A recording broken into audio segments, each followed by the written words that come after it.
Hi everybody, today we'll talk about how to fix or how to solve the problem of being laggy on Snapchat. To know how to fix or how to find a solution about the problem of being laggy on Snapchat, you should just go to settings. Here we click apps, default apps, app settings. Then you will enter to the window or to the app of Snapchat as you see, and you click.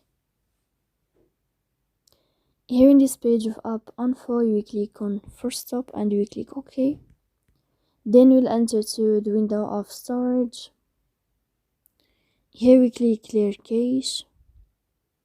Don't click manage storage because that can delete your data. And in the end, you can turn off your phone. So please don't forget to support us by like and subscribe. See you next time in another video, and thank you for your attention.